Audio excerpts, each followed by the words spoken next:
Hey everyone, it's Amy from Chatbles, and I'm going to give you hopefully a rather quick step-by-step walkthrough of creating a story in Expresso.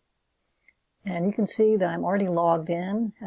I've gone to expresso.chatbles.com. You no longer see the login button here, so that means I have logged in with my Amazon account. I already have some series that I'm working on, so they're may just show up by default here, but right now I'm going to create something new, so what I'm focused on are these red-orange lines here for entering my series title and my story's title. And I have a story in mind that's going to be called Whose Dog Is It Anyway? And I'm just going to name the series the same thing. So Whose Dog Is It Anyway is going to be the name of my series, and I'm going to copy and paste that over into my story title. I will probably come back and fine-tune the series logline later, but for now I'm just going to go ahead and write in the series, Whose Dog Is It Anyway, is a fun story where you get to figure out who owns a missing dog. All right, I'll probably come back and fine-tune that, but let me put that into the story log line, and I'm just going to say the story Whose Dog Is It Anyway is a fun story where you get to figure out who owns a missing dog. Okay. Again, I'm not that crazy about those log lines. I'll come back and worry about that later. So now I want to go ahead and get started writing my story. But I probably want to go ahead and save it, and I've got all the information that I need in there to save it, because in order to save to the database, I have to have my series and my story names. So I will just come down here and click on Save Story. And then that way I will avoid getting a pop-up message telling me that I need to save. Okay, so I'm ready to go now. You can see that my first episode block has already been put in there for me by default. So I just need to come over here and work on that first episode. And I'm going to add my first story block. And you'll see here that it's just given some kind of a random name. I'm just going to ignore that. I don't really need to name this block. But what I do need to do is choose who is going to be the first speaker, and I want Alex to introduce the story. So the way that these skits work is that they're all very conversational. So we want to start out by giving the listener some context for the story. And I usually start out by having the character greet the listener. So, hi, first name. And again, when the listener actually hears the story, this little variable first name will be replaced by their actual first name, right? So Alex says, hi, first name. Welcome to our performance of Whose Dog Is It Anyway? And I'm going to have him ask a question at the beginning. He's going to say, before we get started, let me ask. So I'm going to have him ask a yes or no question. The question is going to be, do you currently own a dog? I'm going to go ahead and listen to how all this sounds so far. Okay. Hi, first name. Welcome to our performance of Whose Dog Is It Anyway? Before we get started, let me ask. Do you currently own a dog? Okay, I think all that sounds good. And if they say yes, then he's going to respond, that's great. I really like dogs. And if they say no, then he'll say, I wish I had a dog. I really like them. Now, one thing that I noticed right away is that these two lines are very similar. So there's a possibility that I may be able to take them out of these response blocks and put them into the next story block. Let me just think about this. So it says, do you currently own a dog? That's great. I'm going to have him just say, dogs are great. And then I'm going to add my next story block. All right, here I'm just clicking on Add Story Block. Again, it's going to be Alex. So I'm going to have him say, I really like them. Could get rid of it here. Going to get rid of it here. And he's just going to say, I really like them, so that I'm not repeating the same sentence twice. Let's see how this sounds. Do you currently own a dog? Yes, I do. Dogs are great. I really like them. That sounds good. And if I say, no, I don't. I wish I had a dog.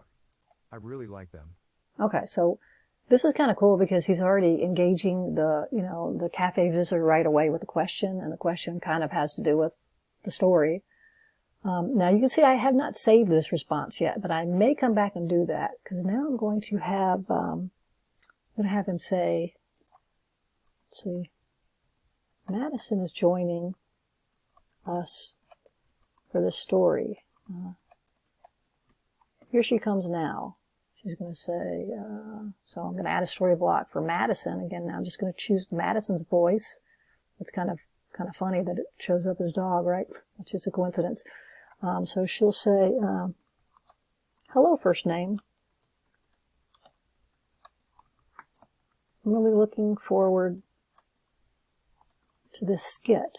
And then I think it would be fun if she referred back to what the visitor said about the dog. So let's see let me show you here. If I want to add a statement that Madison makes based on whether the person said they had a dog or not, then I'm going to click on this fork, right? It's going to be basically a fork.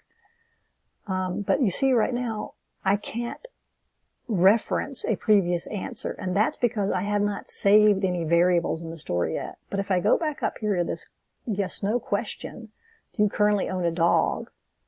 Then I can save this response. Before I do that, I'm going to name this block. Do you have a dog? So that I can remember what this variable is all about. And I'm going to save it. All right. So now you'll see I've got one story variable and it's changed to say unsave this response. Now when I go down to my simple fork, you see how I have a drop down and I can reference this question. I'll put Madison here about, do you have a dog or not? This is always going to be if they said the affirmative, and this is going to be if they said the negative. So in other words, she can say right here, she's going to assume that they said that they owned a dog. She'll say, I heard you tell Alex you have a dog. She'll say, since you have a dog, you might find this story far-fetched.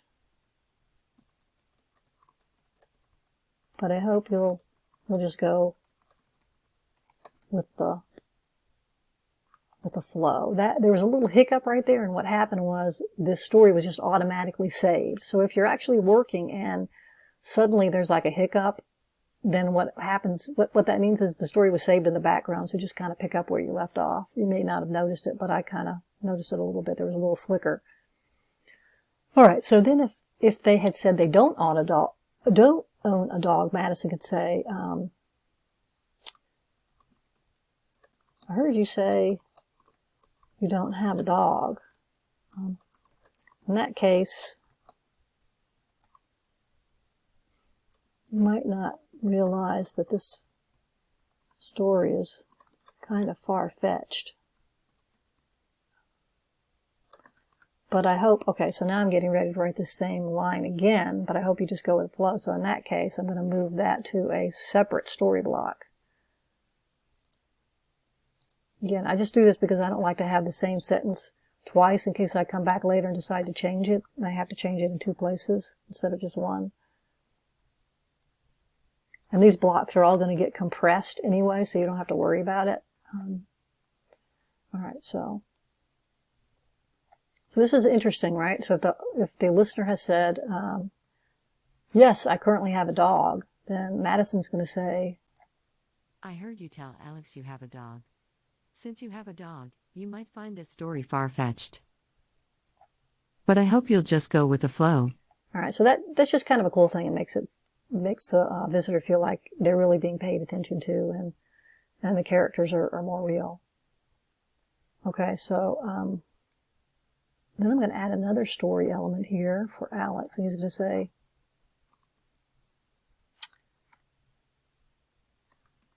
let's get the story started.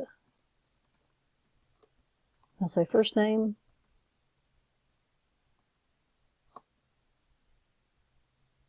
And I'm just using a semicolon here. Sometimes a semicolon is a little bit better than like a period or a comma. It creates a little bit of a longer pause, but not as long as a period. And we can see how that sounds in a second. So we'll say first name. When the story opens, you're sitting in the park with your friend Harriet. And I just remembered Madison didn't say what her name was going to be in the story. Just go with the flow. In this story,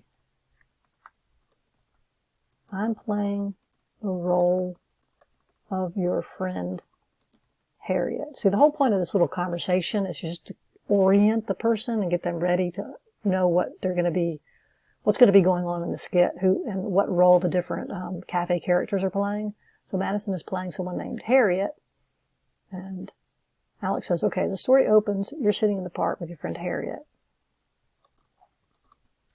It's just a normal day, but then strange things start to happen. Good luck. And then what I like to do is I'll put a /1. This creates a 1 second pause. And that gives a little bit of a transition before we actually change into the actual performance, right? So everything that I've written up until this point is just getting ready, setting the stage for the skit. Now the first block after this pause is going to be Madison, but Madison is now transitioning into her role as Harriet. So she'll say, such a glorious day. First name. I'm so happy you had time to visit the park with me. Sometimes this with me doesn't sound that great in the voices, so let me preview how this sounds. It's such a glorious day. First name, I'm so happy you had time to visit the park with me. That sounds okay.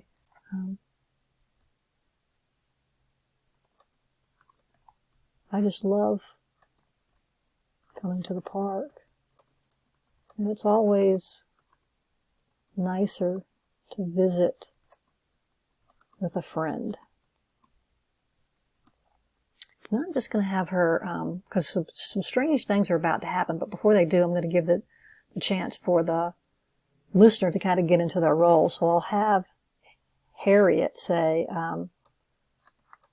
so tell me, all right. Now I'm going to ask an open question. Okay, so I'm going to click on the open question block.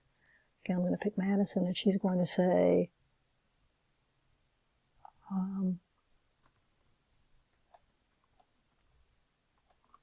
what's been going on in your life lately? Very open question, right? Let's see how this sounds. What's been going on in your life lately? Okay. Now I'm going to add a story block. So again, this is an open question. We're not trying to actually understand what the person says. And I'm going to have Madison then continue by saying, hold on. I'm sorry to interrupt.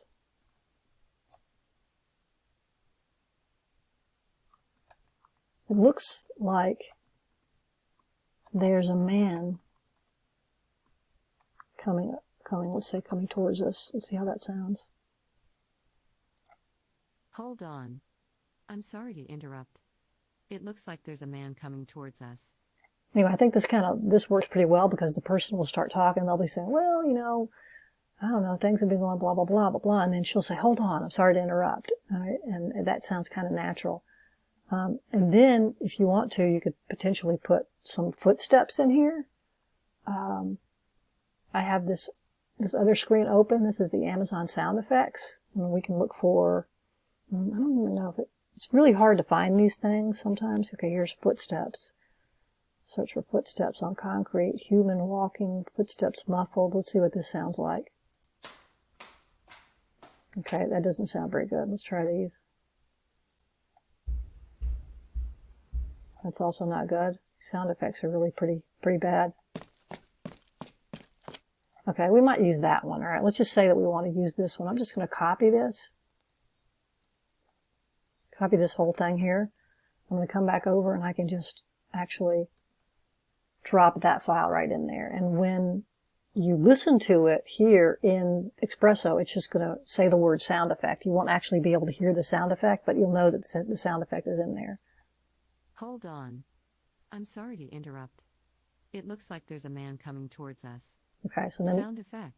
All right, so then you'll hear the sound effect.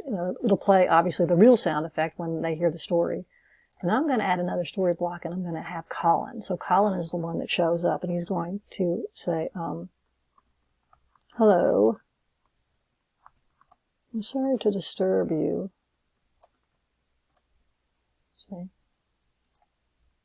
Hello. I'm sorry to disturb you.